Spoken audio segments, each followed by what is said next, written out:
Anyway, so that's a big piece. And I want to say, number of projects here, right? We've done things for like CBS and Outside Magazine is here. We've done a couple of things where they've written about it and made some fun things to look at.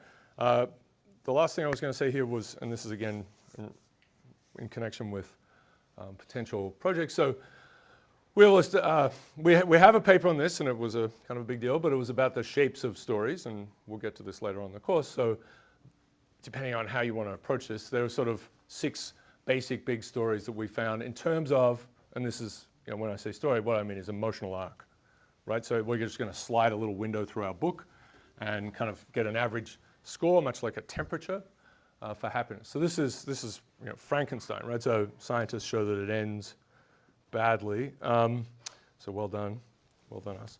This is the only Harry Potter one that ends kind of going up, right? Because spoilers, it's too late.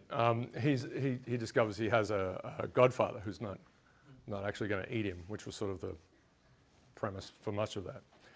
Sirius Black, lots of little puns about things, right? Dogs. Okay, so lots of fun. Then you put them all together. It takes a little longer to load. And these things you can invent, right? You can compare. This is now a little more advanced, right? You can say, I want to compare this. Here's a reference piece to this piece. So why is this? I think you can shrink that. Yep. So why is this piece much lower than say here? And here's the lowest point of the whole thing. Well, so death is being mentioned a lot, and then you can sort of see this curse and funeral and pain, and right, there's a bad situation. Silly question, but did you parse out Death Eater? Yeah, so Death Eater for sure is in here, right? Yeah. And that's going to be the thing. So the very simple elaborations that go to phrases, right? Which turns out to be really hard. And we've talked about it over and over again. We've got papers on it, but it's hard to do that in a way that, well. So if they named the Voldemort's people the rainbow unicorns, would that completely... Yeah, that would be bad. Right. So we have Moby Dick, for example. Moby Dick, for example, the end of that is bad, but that's obviously written by again a spoiler. You flip the thing upside down for the whale's point of view, right? So yeah. Depends who wrote it, right? So that one has you can see at the end there are words like cried and crying and coffin. And so, it's fair to just switch them off. It will never change the overall shape. This is a very important thing. It will never change the overall shape to take out 1 or 2 words. So if we have to take out unicorns, then maybe, But it will make, these things are very sensitive to what you leave in or leave out, right? So this shape will be there, but you'll see, right, so cried and crying is yelling out. Right, it's Melville time for yelling. And so that has we have the wrong lens on that one. So because we think, our scores for those are about crying. And coffin is a Nantucket name.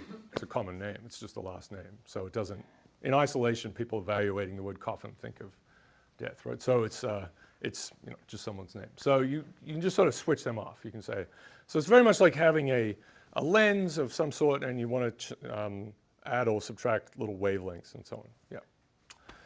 Right. So this is spoilers. Let's just spoil it to death. It's Voldemort bites it.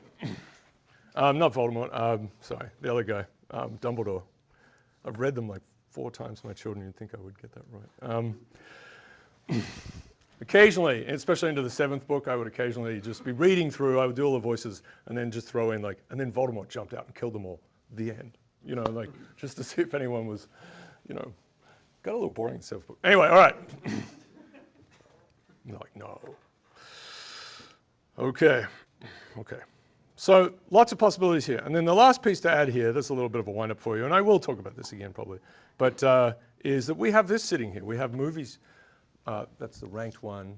Okay, that's ranked. We have a little viewer for this one as well. This is a slightly more elaborate one. So actually, as you move through, so this is Pulp Fiction, it moves through the script ridiculously in the background, but there on the right. So you can go and see why is this low point? You can kind of maybe try to explore it, right?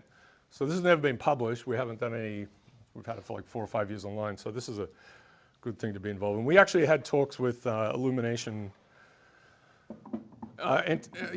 Illumination Entertainment. Is that right? Yeah, who did Despicable Me and Secret Lives of Pets, and now they're doing Dr. Seuss things, but because they're different places are interested in this. But this is Bring Out the Gimp. It was actually for Pulp Fiction fans. So this was set up so that, see that there's a little thing. So we set it up so that people could annotate it, which what could go wrong? But it's not really live. Yes, you could sign in with Twitter and stuff like that. Anyway, people moved and so on. So we haven't quite finished this one, but this is interesting. The trouble is you can't get, let's see, Princess Bride. Who else do we have? Ooh, let's do a random one.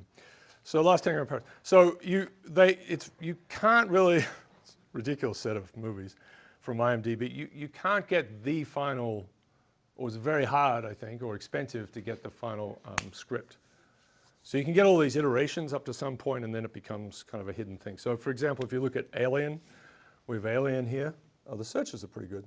These things work so nicely. So you can play around with this. Alien, which, it's just not great the whole time. I have another one to show. That's Ripley is a man, right? You read through this and you're like, what's going on? But it's an early draft, actually, right? So Predator, right? For some reason we have Predator and Alien versus Predator. But the Predator was kind of a good one. This is like, it's just like, this is not good.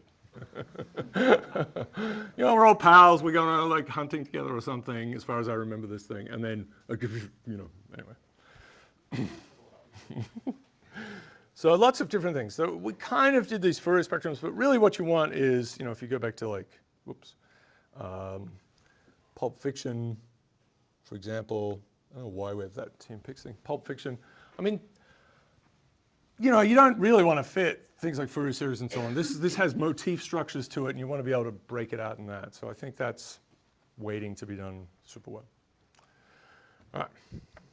We have lots of these projects online. They're all kind of prototypes, right, that could take off and